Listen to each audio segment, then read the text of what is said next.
Hello everybody. In this video we're going to talk about the circulatory system. First we have to know what is the meaning of the circulatory system. It is a network consists of blood vessels and heart. This network supplies tissues with oxygen and nutrients. It also transports hormones and remove unnecessary waste products. Now we're going to talk about the heart, starting with the definition. The heart is a cardiac muscle, or we can say a muscular organ, which pumps blood through the blood vessels. It also has an awesome structure, and it's made of 3 layers of tissue, valves, 4 chambers, arteries, and veins. The first thing is the layers of the heart wall. We have the outer layer, which is the protective layer, and it's called epicardium. And the middle muscular layer is called myocardium. And then inner layer is called endocardium. Moving with the valves and the 4 chambers.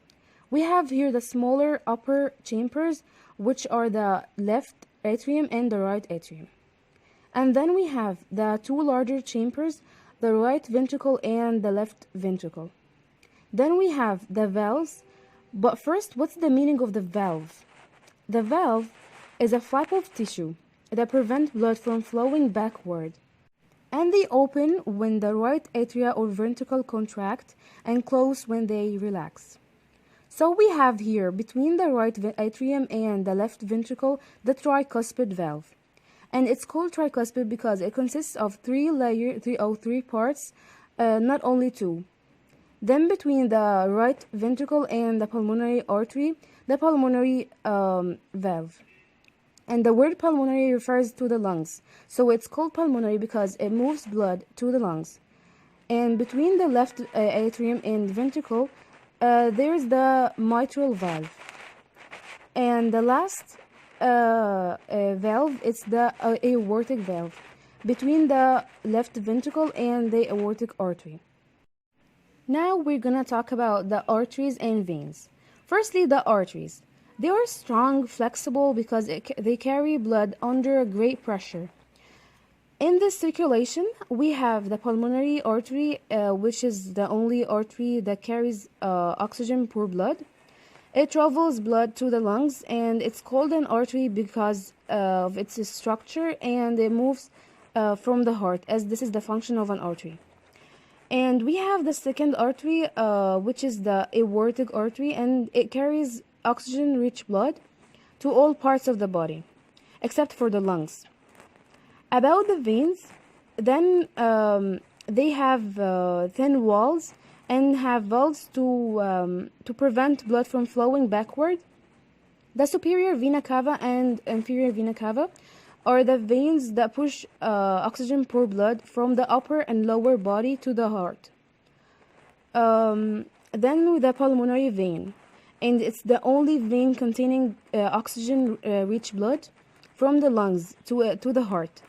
And it's called a vein due to the structure and moving into the heart, and it's the function of a vein. Now we will know the blood circulation.